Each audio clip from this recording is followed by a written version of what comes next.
Welcome to Book Party! Today we're going to be discussing the novel There, There by Tommy Orange.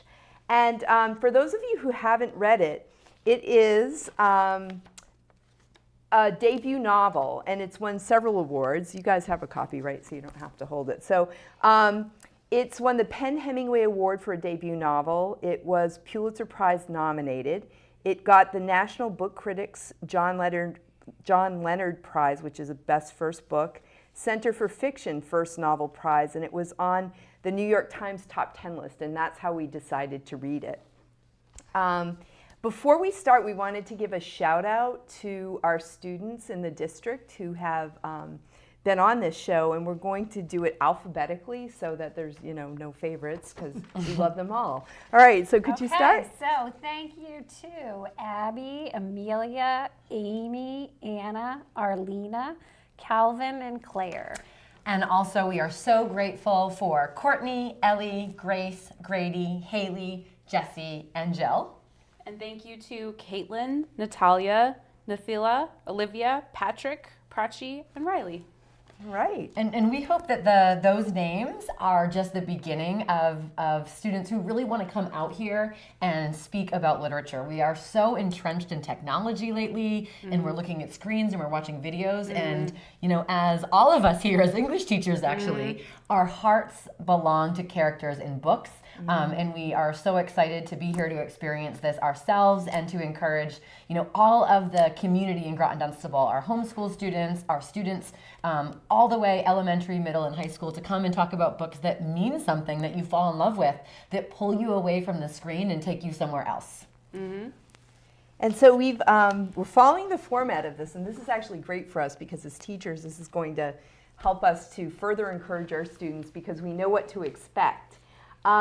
So my name's Kelly Cook, and I'm an English teacher at the high school.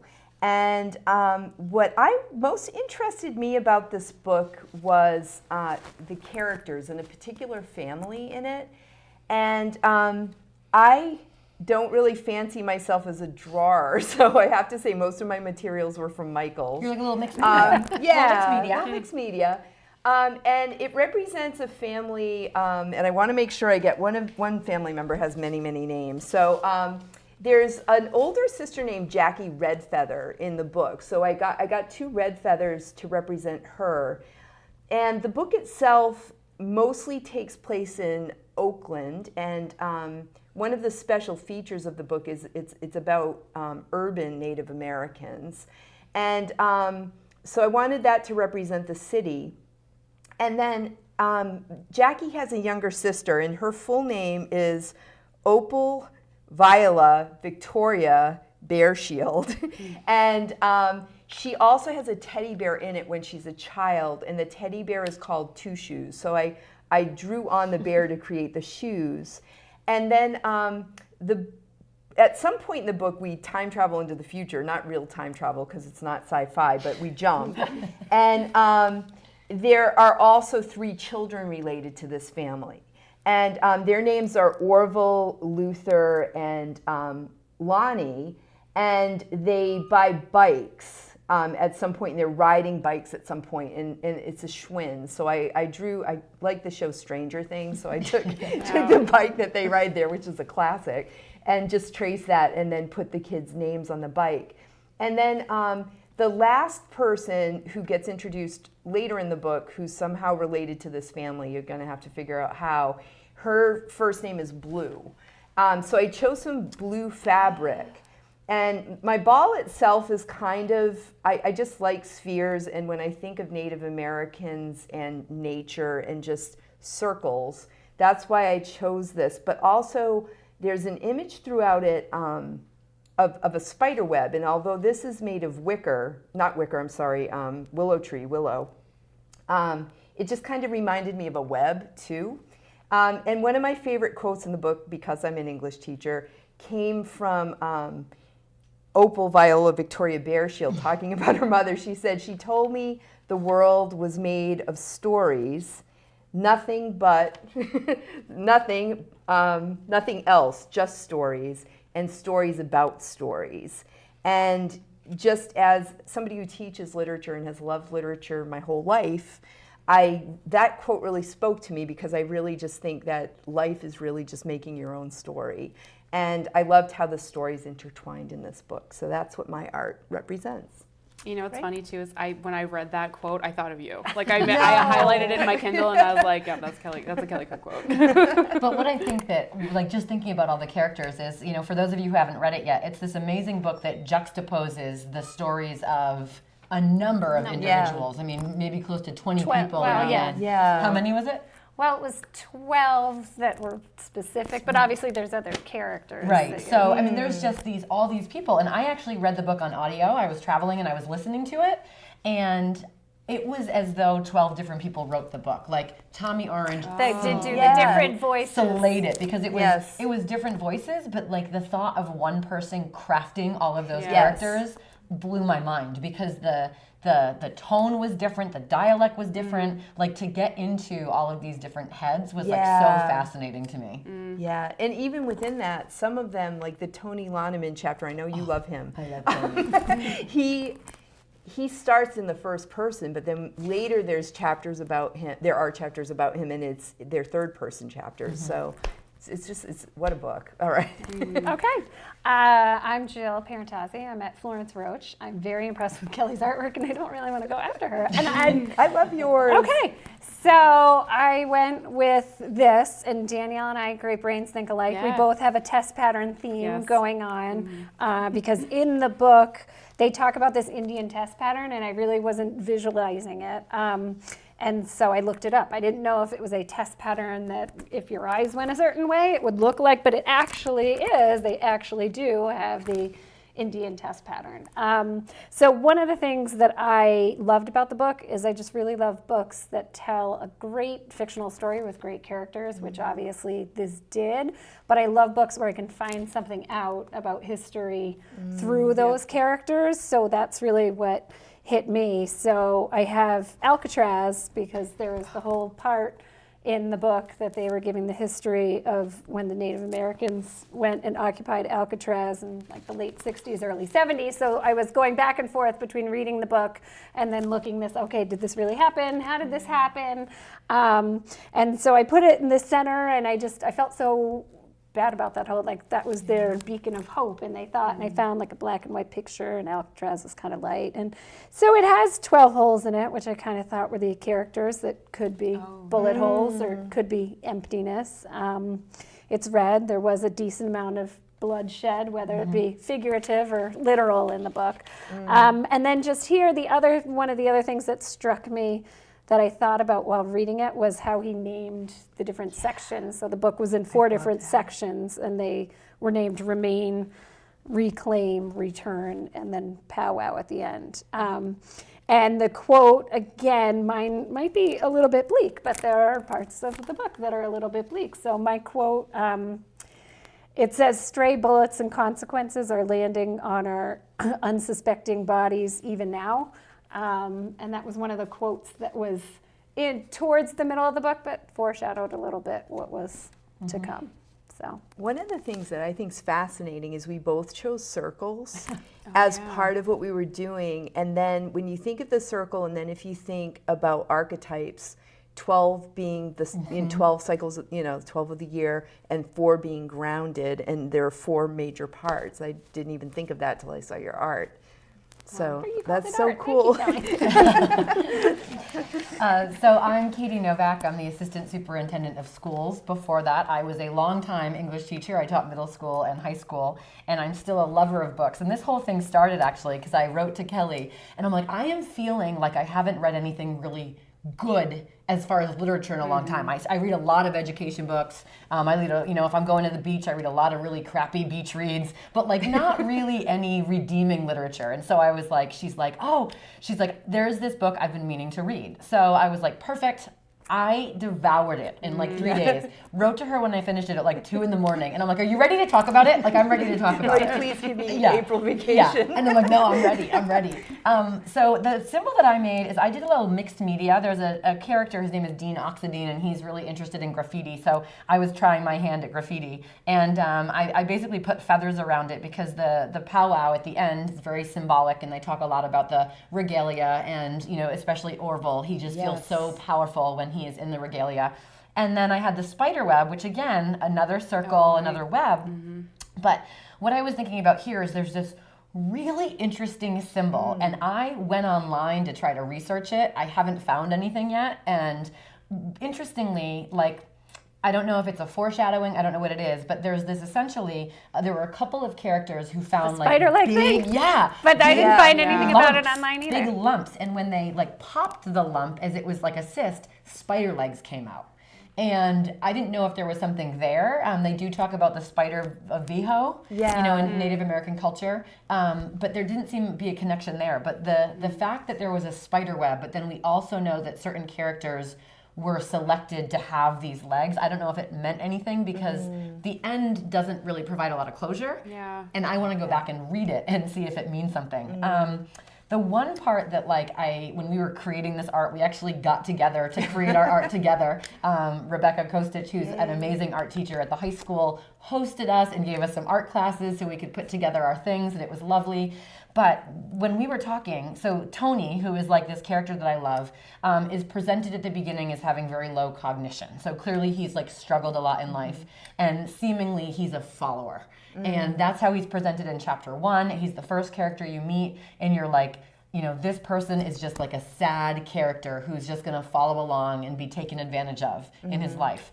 And at the end, he is the one person who goes against the plan. And so I think there's something really interesting that, these heroic acts in life, sometimes come from very unexpected places and very unexpected people. And I found that ending with that is the person who looked like they had the worst outlook actually finished in a place that was the most powerful. I want to go back and read all his chapters again. Yeah. It was interesting too because Edwin was writing, or someone had told Edwin that the fate of the Native peoples was going to change with a hero or something. Wasn't that it? Didn't they say something like that? And I'm wondering if Tony was that hero figure to stand out. Because he was presented first. Yeah. So there last, has to be some first and last. Right. Yeah. So what is why? Because he was such almost I don't know if you've read Confederacy of Dunces, but almost an Ignatius P. Riley this against the he doesn't care about the world, he doesn't care about school, he loves pylori valve. yes. H. pylori. Yeah, my H. pylori valve. So Danielle, talk about your art here. So mine is also the test pattern, which they show. It was weird because I've never actually seen this test pattern on television. Has anybody here seen it ever in life? No, but I knew about in it. Our audience? Yeah. Zoanne's husband said he remembered it. Yeah.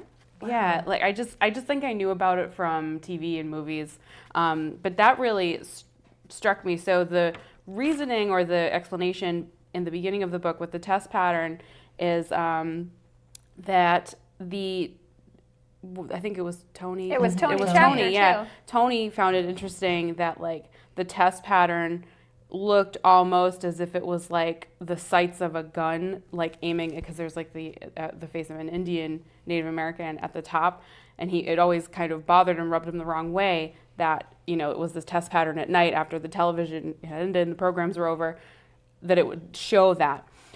So and then it came back. That image came back with Jackie Redfeather and her sister Opal when they were escaping their abusive, it wasn't even their stepfather, he was just the guy that they were living with.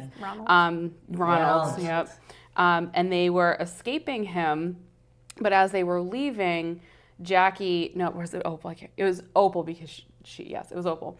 As she's leaving, the test pattern was on the TV, but she almost thought she heard the Indian saying go. And then the word go kind of faded into the test pattern signal, that high-pitched signal at night. So what I did was on on the test pattern, there are just various numbers all over the image, and I think that's just for focus. I'm sure the TV people know what that means.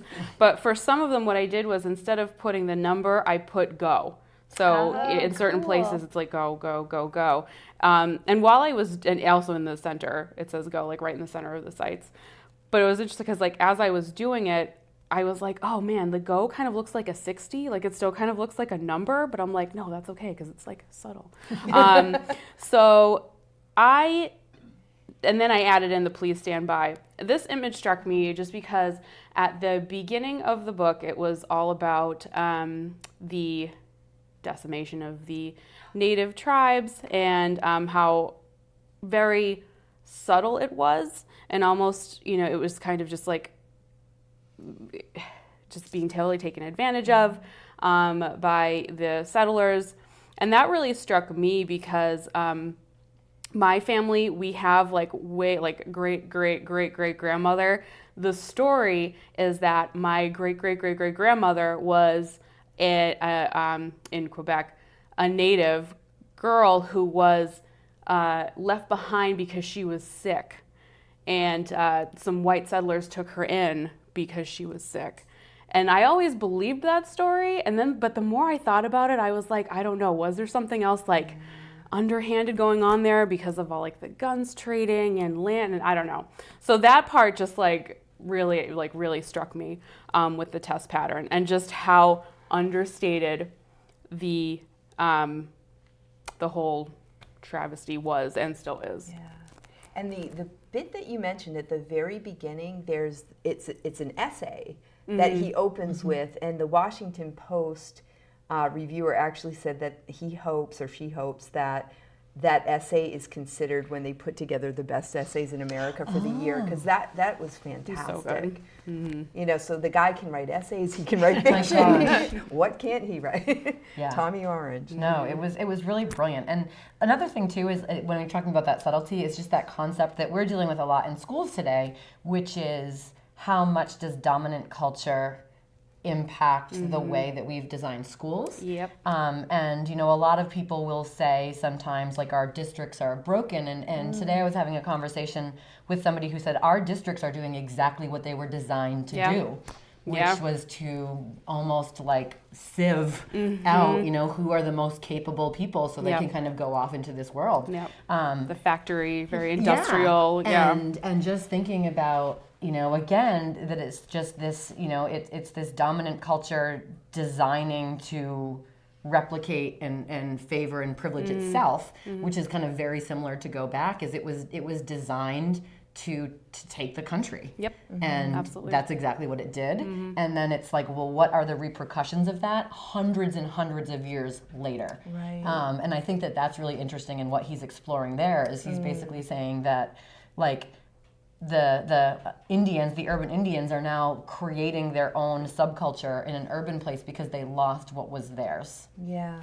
And it was at the very beginning when he was talking about something I thought it was really interesting, talking about the concrete and everything, and they may have taken the land, but everything, is made from the land. Yep. So that they had that same feeling in the city, like, they were trying to keep us down here, but we can rise up in the city. Yeah. So one of the other things with the symbols of the Indian head in that opening essay, I was talking with one of my colleagues, Ian Wilkins, and I don't really think about the Massachusetts flag very often, but our flag, dead center, is a Massachusetts Indian, and there's actually a sword over the Indian's head. And I can only imagine what Native people might think of that. Yeah. And I would like to know the origins of that flag, which I've never thought of or looked at very carefully.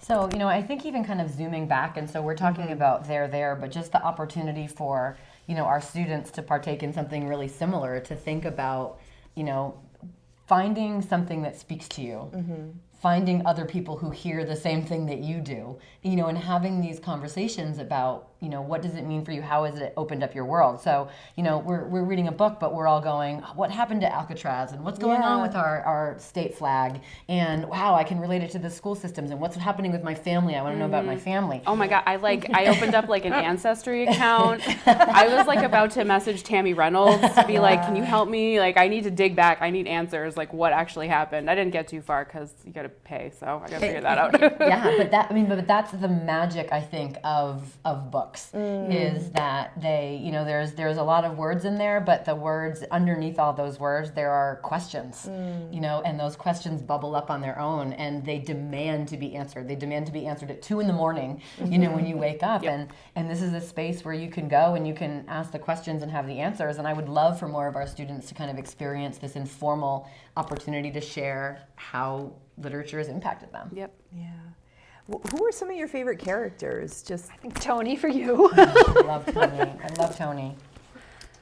That was one thing that I will admit, it was a little hard to keep him straight a little bit.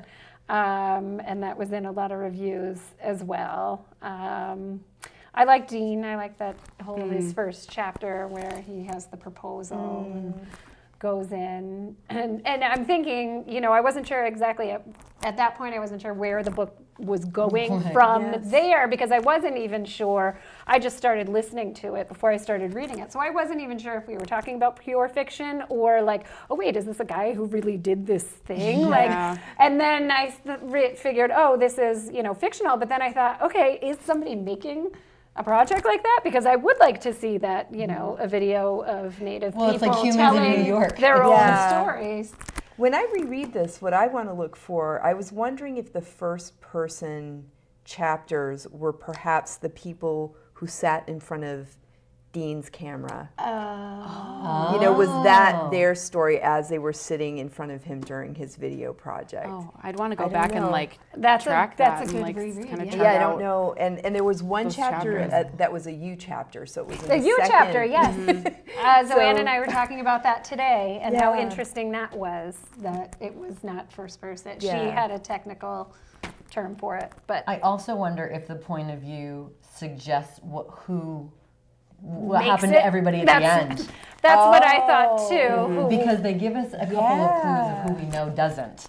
But if all of their points of view are the same, are we then left to infer that? These people made up these people. Very Because good. that's very up in the air Yeah, at the end. definitely. But I went back and reread those last lines of when those chapters got short, and it was the very end. Like, what does that last line mean? Does that last line mean they made it? They didn't? That's all. I mean, when I was teaching, I would always talk to students as like, yeah, you want kids to know what like a simple sentence and a compound sentence and a complex sentence is, but only then so you can break the rules. So we spend so much time up to middle school being like, you must write a complete sentence. And then we're like, now that you know what a complete sentence is, it's actually not very artistic to use it. And so now it's like, how do you use the fragment and the run-on and pacing and things like that for artistic effect? And so it's very interesting that he changes the pace, he changes the diction, he changes the length of sentences, he starts to go much more to fragments. But it's just so interesting that education is about how do you say things in a grammatically correct way so that you can then say things in ways that are not grammatically correct for effect. And having students talk about what is happening here breaks almost every grammatical rule that we've taught them throughout their whole education.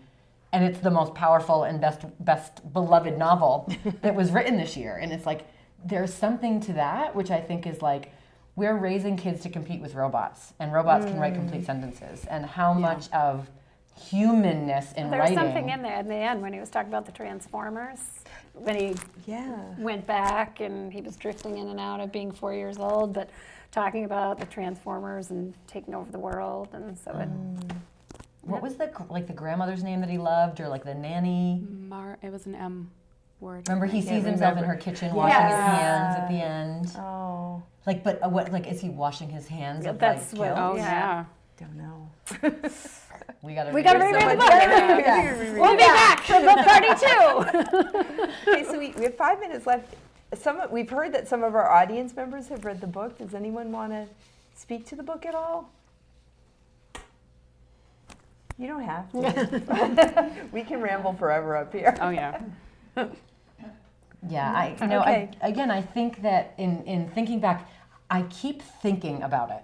And that's how I know when I've It's read a good book. Wake Yeah. up the next Is day. like I am like just still thinking about it. Like I want to know what happened to Orville. Like I want to know, does Blue ever find out like who her parents? Yeah. Like Maybe he's I gonna write a love- sequel. I love the ending because it's unresolved. Yeah. I love that about it. Ended because perfectly. it's just, it leaves it up to us how things are going to go down at the very end. And I was hopeful. Were you guys hopeful at the no, end? I didn't. I feel like it I don't didn't end know if well. it's because I'm Well- an optimist, but I'm hopeful. I'm really hopeful. It depended on the character, but Yeah. yeah. For me, it reminded me of the ending of Song of Solomon by Toni Morrison. You read that? At the end of it, it ends very similarly. Yeah. Where it's very much open to if what happened happened. And with Song of Solomon, I took a much more pessimistic stance, I think. But with this one, with They're There, I was like, no, it's good. Like it felt uplifting. So that was my take on the ending. It ended on a positive, a hopeful for me. Yeah. I was like left because I listened to it, and then when it went to like this book has been, I was like, Because ah! you have no idea when you're listening. Yeah, I'm like, and it was really, really hard. So, I think that definitely if you're watching this, pick up a copy of They're There. What's the name of the bookstore? Borrow any of ours. Yeah, Wait a there's this minute. Our amazing, sponsor. amazing Wild local Valley bookstore. Valley Wild Books in Littleton on Valley 110 Wild and Books 119. in And Littleton. this is coming out in paperback, I think, this week. Okay. So, yeah. Yeah, so our friends support local bookstores, support our neighbors. Go to the It's library. Yeah, it's worth Yeah. the read a million times over. And if you listen to it, which I will tell you, it was much easier for me to keep track of the characters because they all had a different voice. Yes, So- and That's it was a interesting. good one. I have read or listened to some books where I feel like when I got done, I didn't like Yeah. listening to it, and I felt like I would have rather have read it. I did both with this one, but I agree.